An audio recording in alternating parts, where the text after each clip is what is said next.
Alright, it's been a minute. How's it going, everybody? This is just going to be hopefully a 5-minute video in which I describe a new conceptualization, not necessarily new evidence, but a new conceptualization that adds on to my ESFP self-typing. I've already talked about my mapping of sensory processing disorder onto the sensation function of the personality hacker system, or SE, broadly speaking, in MBTI in general, or Jungian typology in general. In Personality Hacker's book, they specifically describe sensation, extroverted sensing, as having the following signature if you identify with it. If you identify with extroverted sensation, then from the time you were a little kid, you've had an extraordinary ability to process sensory information. That's a literal, almost a literal translation, or another way of saying sensory processing disorder. If you reinterpret, and this is the step that I need to do, the process that needs to happen to do the rest of the work for this ESFP self-typing using my second two disorders.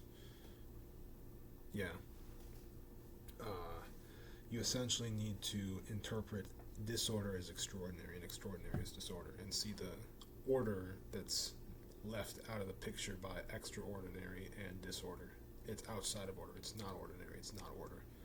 So you have an extraordinary ability to process sensory information. That's how I experienced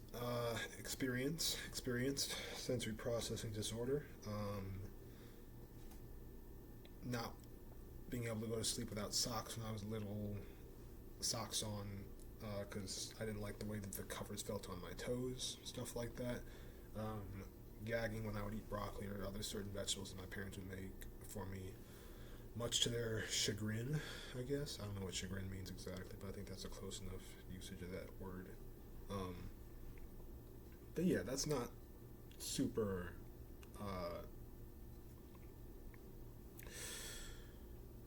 it's not a far stretch to relate sensory processing disorder, to the sensation function, the extrovert sensing function. The next step is a bit more subtle. Previously, I'd associated bipolar disorder with introverted feeling because it's a mood disorder.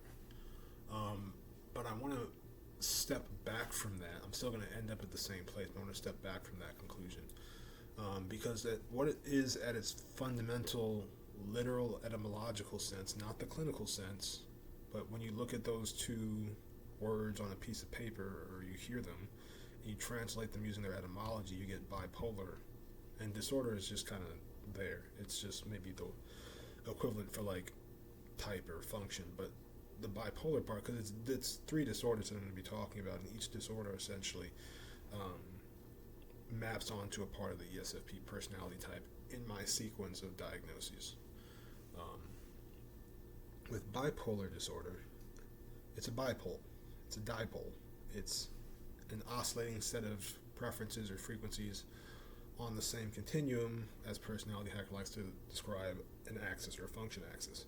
So the only place I'm at this point in the logic chain, is SE and the second and third function on an axis. SE, second and third function on an axis. I don't know at this point. I will soon. By soon I mean like after, as long as I keep talking. I don't know what the identities of those two functions are, because all I have is a polarity in Personality Hacker terminology / in an axis in common Jungian cognitive function speak. Where I get the identity of the polarity, that's the most complicated step, because you have to take the third diagnosis of, and by the way, the two poles in bipolar disorder are mania and depression, which I think might map onto extroversion and introversion, broadly speaking, because when you look at mania, and you look at how it's actually described in the psychiatric literature, it's like, well, it's all these different styles of extroversion.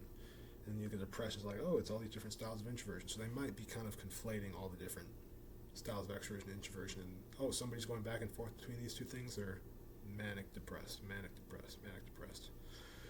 Moving on to schizoaffective disorder, my third diagnosis. Schizoaffective disorder, bipolar type, but same thing.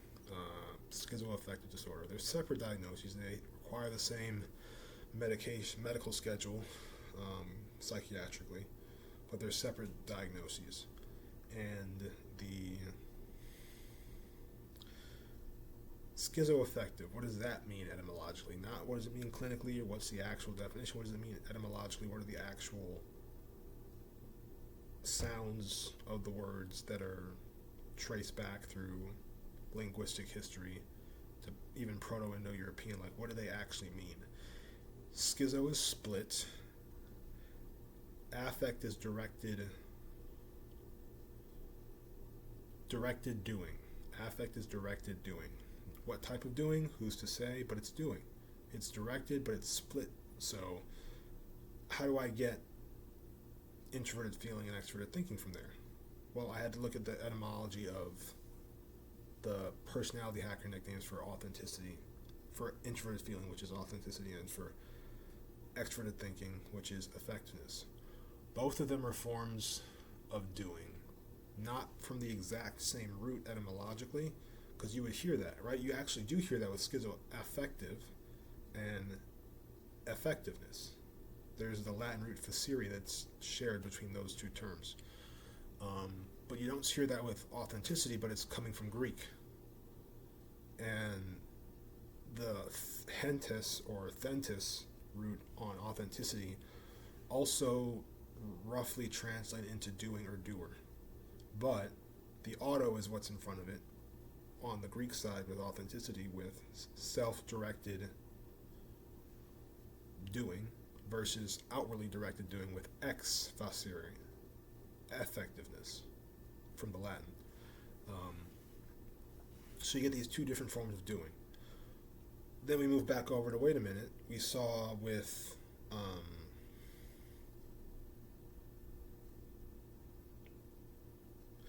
schizoaffective that it's split doing. We already have, because that's what I keyed into first, was just like, wait a minute, this is the same Latin root from effectiveness that I see with affect and schizoaffective. But the difference is the direction from the ad effectiveness, the ad root, in that the direction is not specified.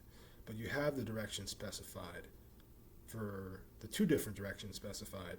One of them self-directed action, the other one outwardly directed action. Self-directed action being authenticity, outwardly directed action being effectiveness. Those are what I think are the split directed doings of schizoaffective disorder. It's the joint of authenticity and effectiveness. Self-directed doing and outwardly directed doing. Split directed doing. So that's how I got to where I'm at now. It's kind of complicated, but that's where I'm standing with the interpretation. I don't think because that's what happened when I got the second and a half diagnosis of schizoaffective disorder. I was like, wait a minute, this doesn't really map up with bipolar disorder's authenticity anymore, and it doesn't, and it never really did if you really look at it. But this is still like another ESFP interpretation, using clinical terminology interpreted from a literal etymological standpoint. So this turned into a 10-minute video as opposed to a 5-minute video, but I had to do what I had to do. I don't know. If you like the content, I've got a good deal of subscribers on here. Not as many as on my comedy and music channel. Surprise, I do that stuff too. But who would have guessed? An ESFP who's a performer. But yeah, 77 subscribers. That's cool. If you like this stuff, thought this was informative, want to hear more, have questions, critiques, or compliments, either one, leave a comment. Let's start a conversation, and I'll see you guys in the next video. Thanks.